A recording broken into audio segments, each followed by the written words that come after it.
Bonjour, bienvenue donc sur cette nouvelle vidéo. Alors aujourd'hui, on va s'occuper du Cayenne. J'ai un problème de suspension pneumatique dessus, donc j'ai le compresseur qui est rincé tout simplement. Et j'ai un problème au niveau du capteur de niveau avant gauche. J'avais déjà regardé, c'est la fiche en fait qui ne tient plus du tout dans son logement, elle est complètement lâche. Donc j'avais reçu des fiches pour le Touareg. J'espère que ça va être les mêmes. Je vais regarder et ben, si c'est les mêmes, je vais les changer tout simplement. Je vais la changer. Je vais regarder les autres si elles sont encore correctes et puis celles qui sont cassées, ben, je ferai de même. Je les changerai comme ça évitera tout problème à l'avenir. Donc voilà, à tout de suite. Donc là nous sommes devant le Cayenne. Ce que je vais faire pour avoir une meilleure accessibilité au-dessous et pour mieux voir les capteurs, je vais le prendre et je vais le lever. Donc on va voir ce que ça donne.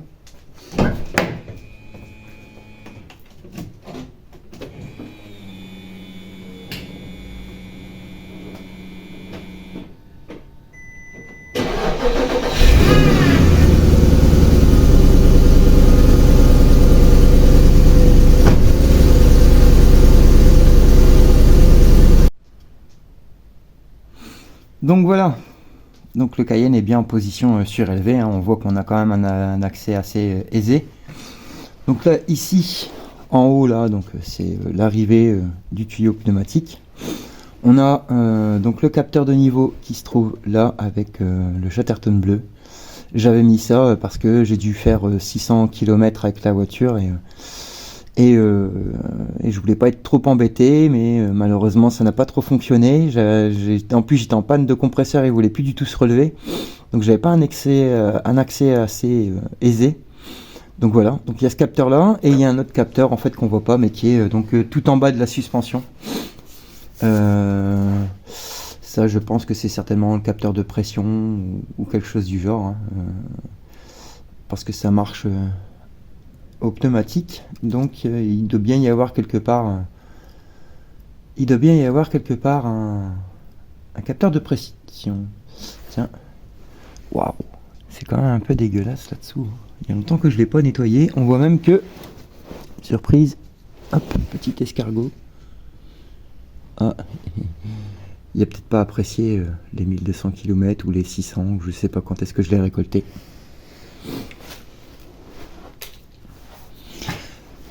Voilà, donc là, ce que je vais essayer de voir. D'accord. J'espère que j'ai la bonne fiche.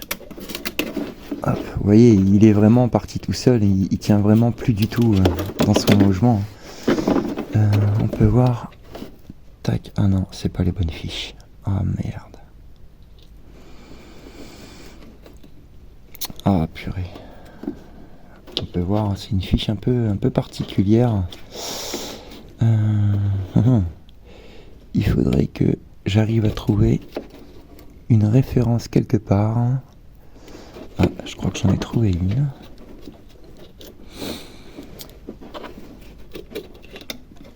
Il me semble l'avoir aperçu.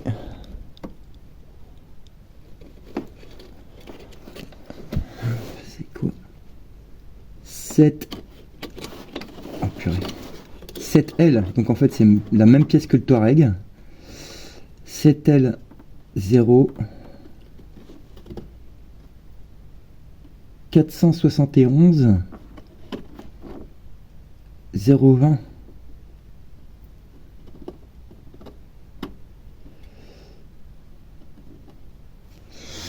Ça m'a l'air d'être ça. On va essayer de zoomer avec le téléphone. Alors.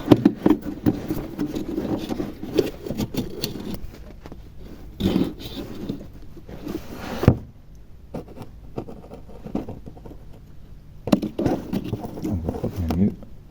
Ah si. Ah non, la mise au point. Donc c'est 7L0. Et purée, on voit pas très bien en fait.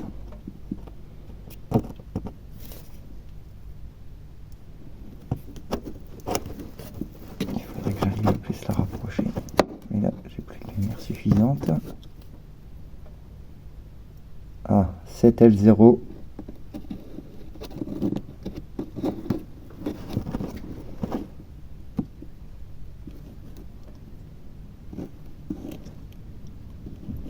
On n'arrive pas à bien voir. On dirait un 9, mais... Ouais, c'est ça, 971, 920. Donc 7L... Ah, c'est peut-être un 6.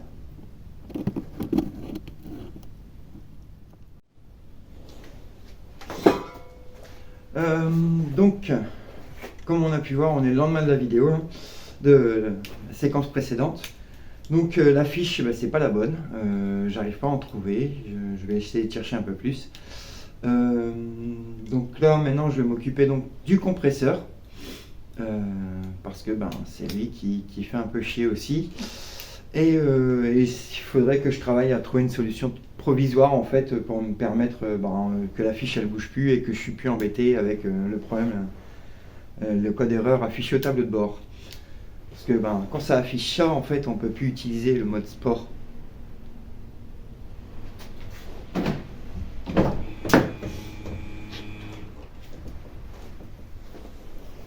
Donc avant toute chose, je vais quand même mettre les chandelles. Là, il est en position TT. Donc c'est la position la plus haute en suspension pneumatique, hein. J'ai désactivé la régulation de suspension parce que quand on intervient sur le circuit de suspension pneu, on doit obligatoirement le désactiver. Même si on change un pneu, dès qu'on lève l'auto, on doit le désactiver. Levage et travail sur les suspensions. Donc je vais mettre mes deux chandelles. Bon, j'espère que ça ira pour le cadrage. Hop. Alors, il faut pas que je donne ma chandelle.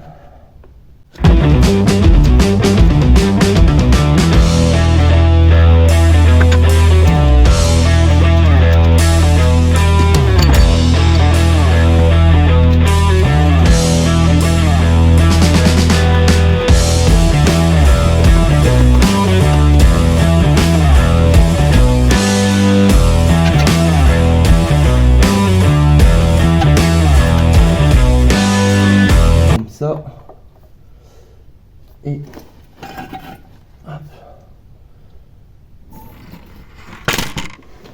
Oh.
Et puis maintenant, il faut retirer tout le cache ici en dessous.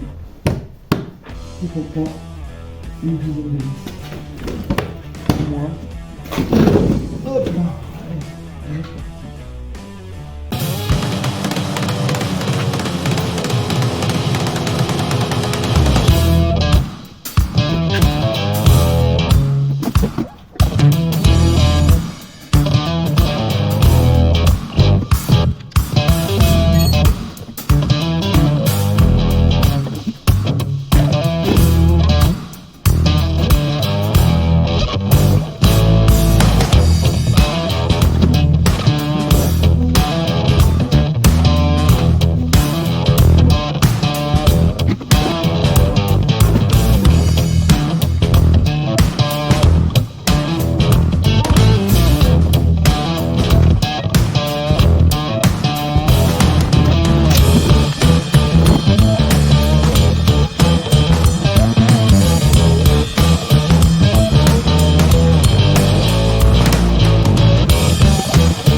Hop. Donc ici, j'ai les 4 vis de 13. Elle est où?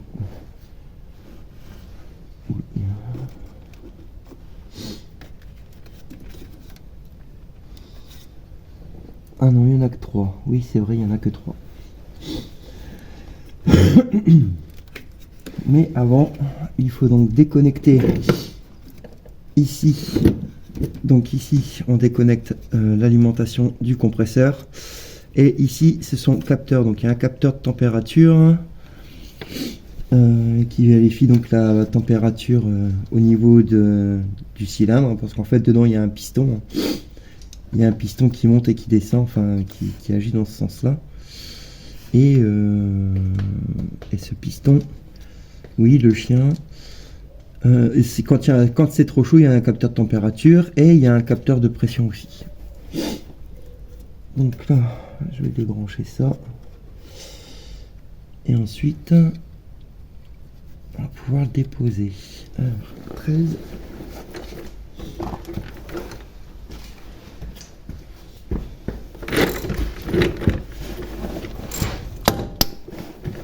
Alors, hop. Allons-y tout doucement parce que c'est quand même un peu fragile.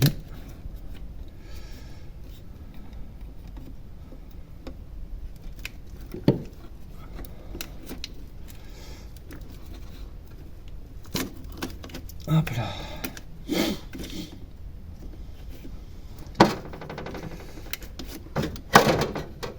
Oh.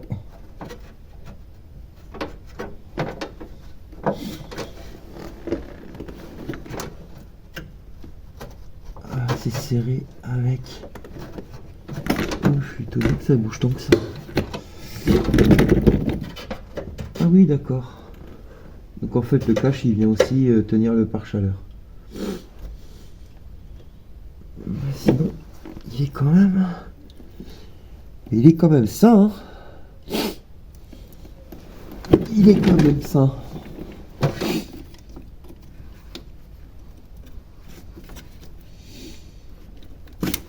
Et le 2.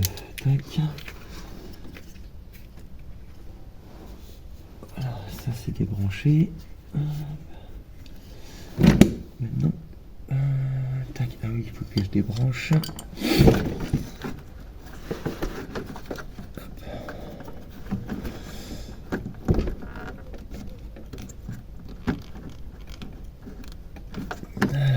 Allez, tac.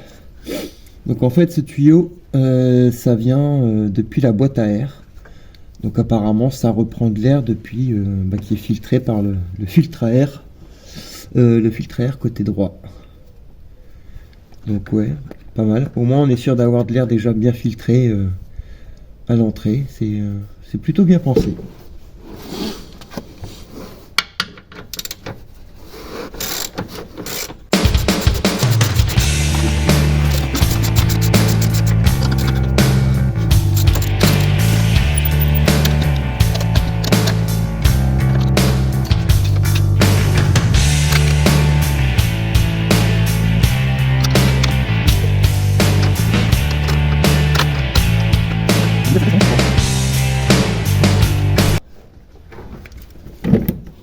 On y va tout doucement. Et je fais tout tomber. Tac, voilà.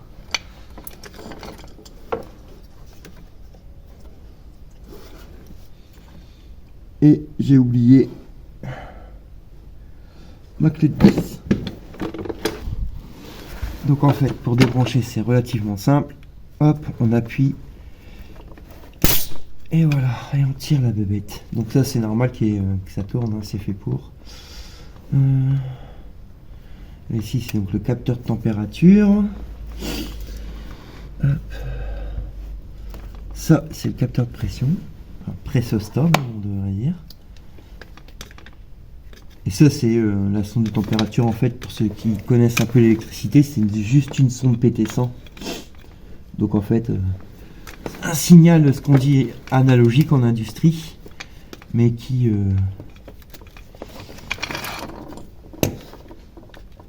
revient au même, hein. c'est de la communication. Et ça doit être très certainement un signal analogique comme mon Indus. Hop.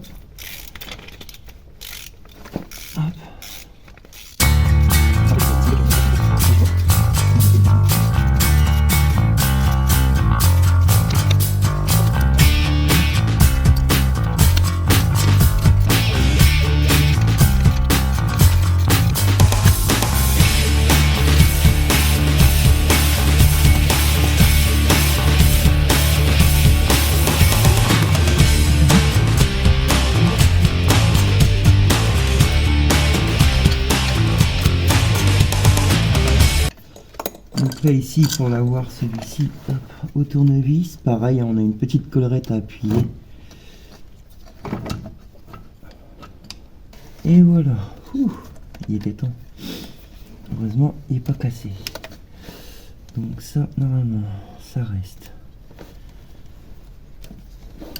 là. Hop. On va déconnecter. Enfin. Hop. Et pince à Coulson. Pince coupante.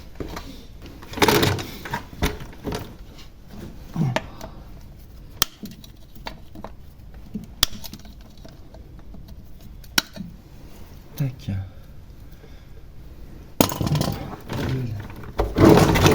Oh mince. Voilà. Ça, et ça. Et maintenant, on peut sortir la grosse bête.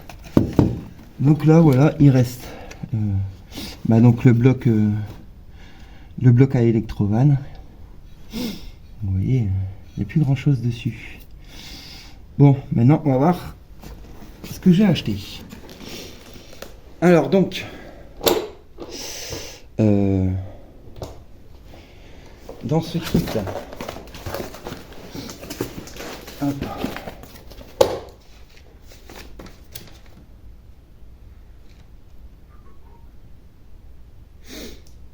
Donc là on a comment installer. Bon après j'ai vu comment il fallait faire.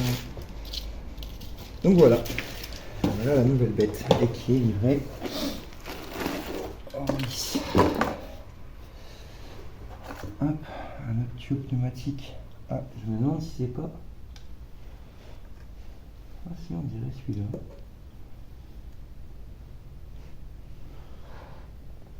Tac, ouais, c'est ça. Donc on a ce tuyau-là. Un relais.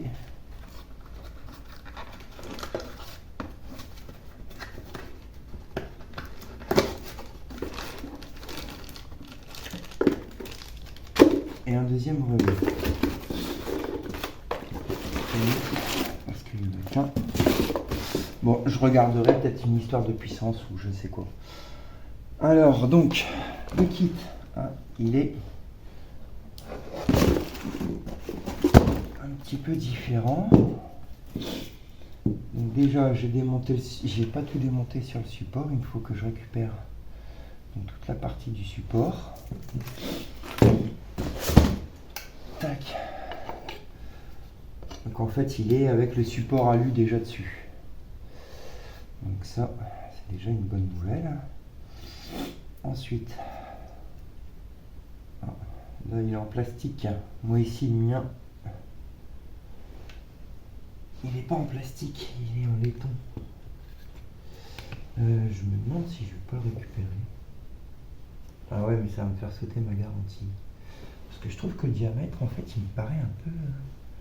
Au niveau du coude, il me paraît un peu petit.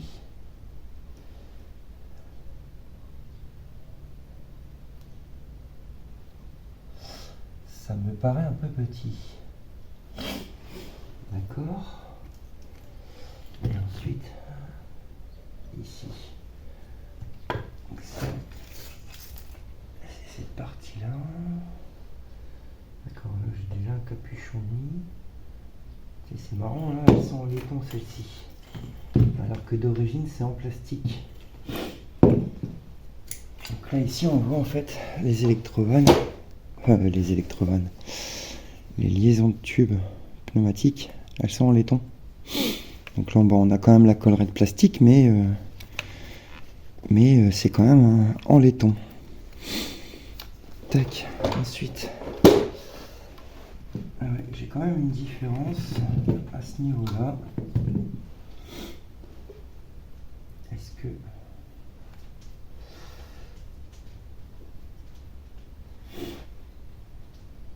que ça va fonctionner? Bon, j'espère que ça ira, parce que là je vois qu'il y a une différence. Vous voyez, moi j'ai un embout comme ça sur le nouveau, alors que sur l'ancien c'est un embout comme ça avec un clip de sécurité.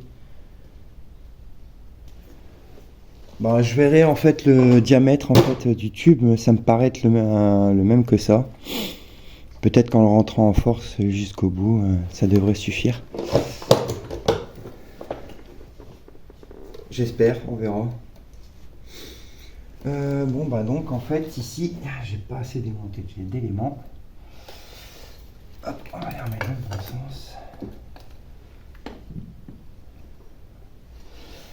Et je vais récupérer. Je vais commencer par récupérer déjà les petits coudes. Parce qu'on voit quand même la différence. Je vais les démonter, je vais vous faire voir la différence, mais voilà, il est quand même très petit. Il me paraît petit le coude. Donc je vais le démonter, je vais démonter celui en laiton sur l'ancien. Et on va voir.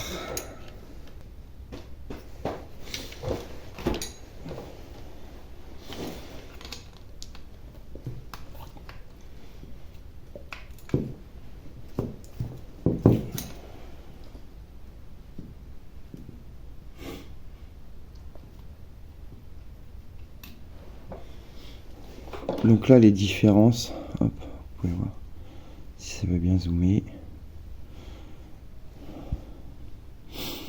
Donc là on voit quand même la différence. On voit quand même la différence, hein. Il y a quand même une au niveau du coude, le plastique il paraît quand même plus petit. Bon après les diamètres ici semble être similaire. Par contre c'est vrai que sur le plastique ici le petit joint torique il est peut-être pas de bonne facture. Là il est quand même en meilleur état, il a été fait il n'y a pas longtemps en plus de ça. Donc voilà, alors bon, pour pas le perdre on va le mettre là dessus. Tac, hop là. On va mettre là le petit coup de parole.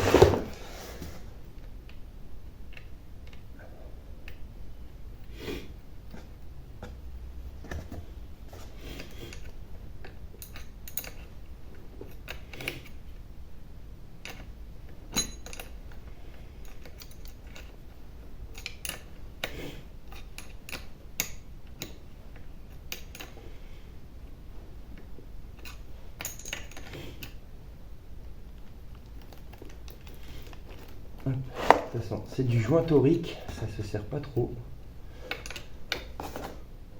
Je suis pas mal. Tac. Bon, maintenant il faut que je récupère donc ce support là sur l'auto. Parce que je vois que j'ai mon bloc d'électrovan qui est vissé dessus. Alors, hop, je vais vous faire voir. Donc voilà, c'est ça que je dois démonter. Alors, pour récupérer. Alors, une, deux et trois fixations. Tac.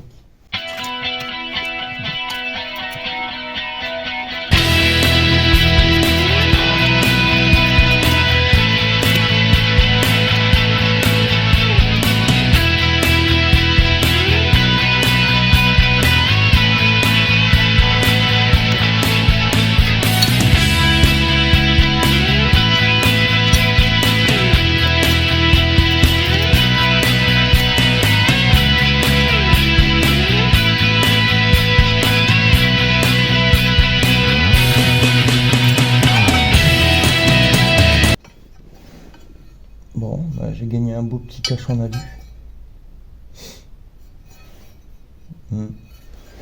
Pourra peut-être servir à quelque chose. Dommage qu'il n'y ait pas le logo Porsche. Oh, bah non. Non, non, non, non. J'ai cherché après mon petit logo Porsche et je suis tombé sur. Eh ben, même le téléphone, il veut pas le voir. Donc ici, je sais pas si on va voir. Non. Ah, au secours. Mais non. Après, je veux bien, c'est le même groupe, mais quand même, à la fonderie, mettez un logo Porsche, quand même. Parce que, oui, ça doit être fondu. Oui, très certainement. Ah, enfin bref. Bon, bah, c'est tout. Hop. On va prendre un nouveau bloc.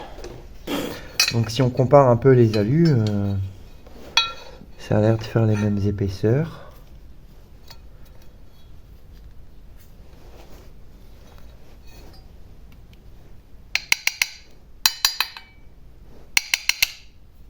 Oh, c'était pas de l'alu à alu.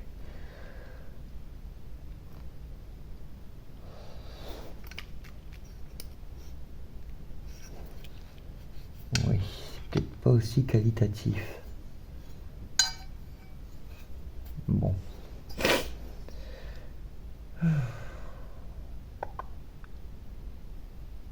Ah ouais, c'est un alliage aluminium-magnésium. Ah oui, je comprends pourquoi c'est différent. D'accord. Eh bien,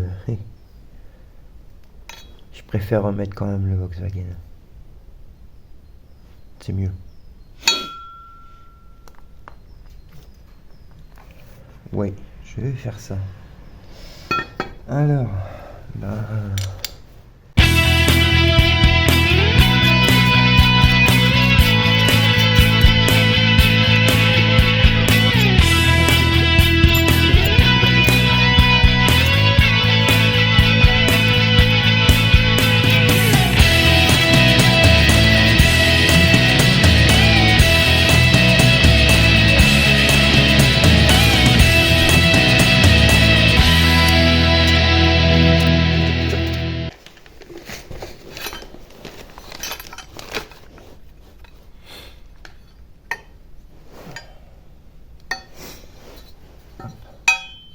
Ah ouais, il y a clairement une différence de poids entre les deux. On le sent. Oui, quand même. Non, c'est pas, il y a pas le marquage en fait de la matière employée. Et on regarde. Hop. Si on regarde sur la pièce d'origine. Hop là. Est-ce que tu vas bien zoomer? En fait, on voit ici dans le bas, il y a marqué aluminium magnésium. Donc voilà. Donc on est en fait sur une pièce. Voilà. Par contre, celle-ci, il n'y a vraiment rien du tout d'indiqué. Alors c'est peut-être juste de l'aluminium, hein, aluminium simple, basique, hein, parce que c'est pas si lourd que ça non plus. Hein. Mais je préfère quand même remettre ma belle pièce Volkswagen. Porsche, non, Volkswagen. On s'en fout. Alors, hop, on va remettre déjà ici.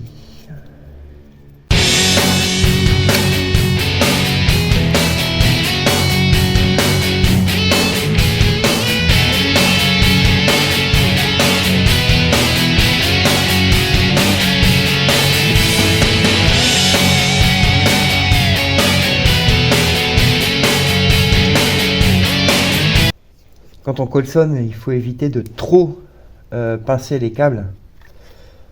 Il faut vraiment serrer pas trop fort. Là ici on a deux passages de câbles. Donc on a le câble de puissance plus le câble des capteurs. Et le câble pour les capteurs il est beaucoup plus petit. C'est pour un capteur celui-ci, oui. Et donc dans ces cas-là, on met toujours, là on voit il y a la réhausse de toute manière, donc mettre le plus gros sur la réhausse. Et on va bien plaquer les câbles ensemble. Il faut pas hésiter à les retravailler. Ça va pas vous manger. Hop.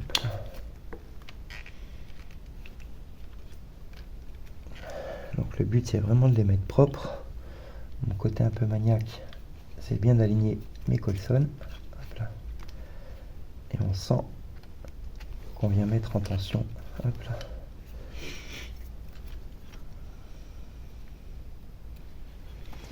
Hop.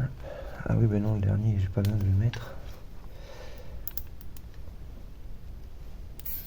Hop. Donc là, pareil. On vient bien le positionner avec le doigt. Hop.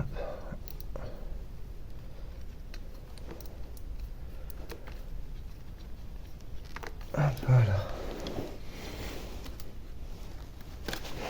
Tac. Et on peut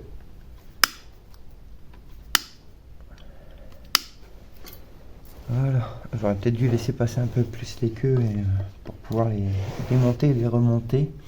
Bon, tant pis. C'est pas très écolo ça. Bon, moi je préfère pour ce câble le tuyau là. Hop, on va rien voir encore une fois. Donc, pour ce tuyau pneumatique en fait qui vient là ici au bloc électrovan, je viens de regarder, il va dans ce sens là, c'est bien celui-ci. Ah oui d'accord, je ne dois même pas récupérer ma tétine et venir le brancher directement sur mon compresseur. Donc je vais pouvoir enlever ici le petit capuchon. Bon. Ah, voilà.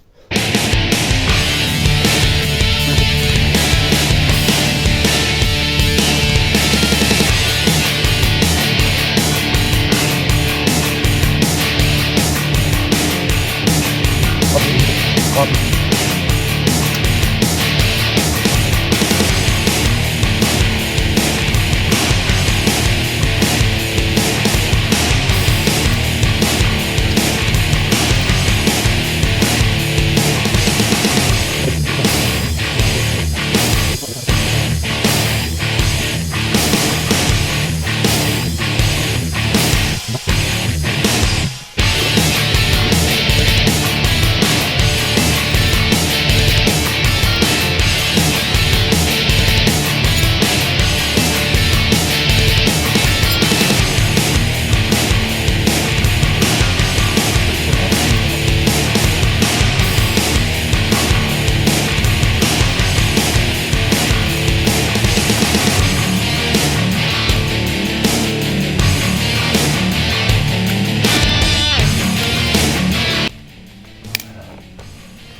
Il n'y a plus de jeu dans la fiche.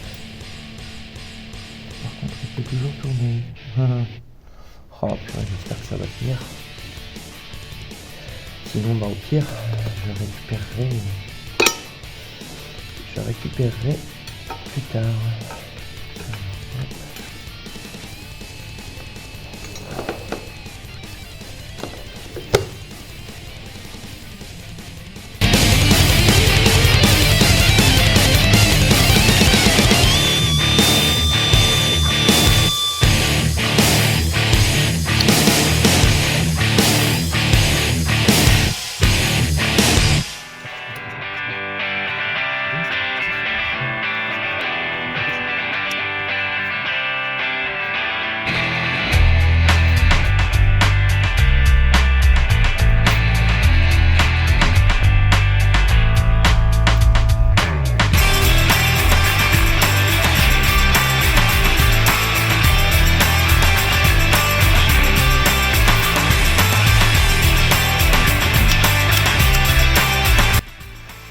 Bon, ben voilà, maintenant c'est prêt à être mis sous le pot.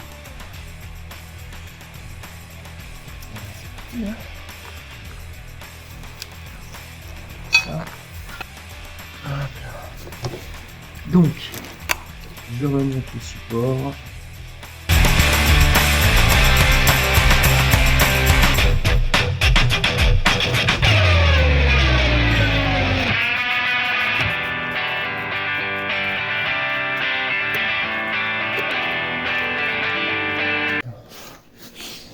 Bon, alors, étant donné que je change le tuyau là, sur l'ancien tuyau, j'avais donc ce système là, hein. Donc j'en ai un tout neuf que je vais changer et je vais vérifier sur la tête du compresseur, hein, si c'est pas en fait le même système que ça, et je le changerai. A few moments later.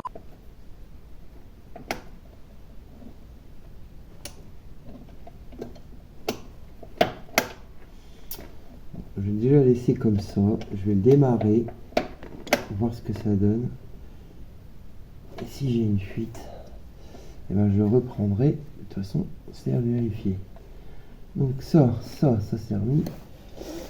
Je vais pouvoir finir de fixer le support.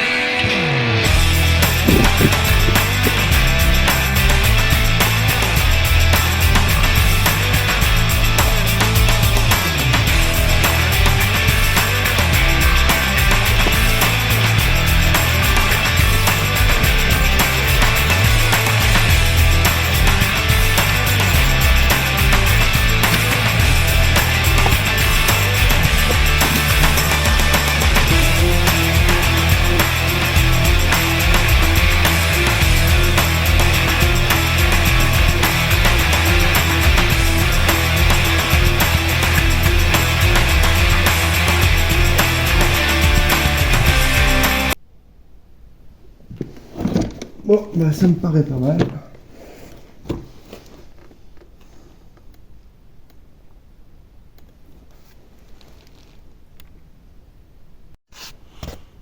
Bon, on va remettre la dame sur ses roulettes.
Hop, voilà pour l'instant.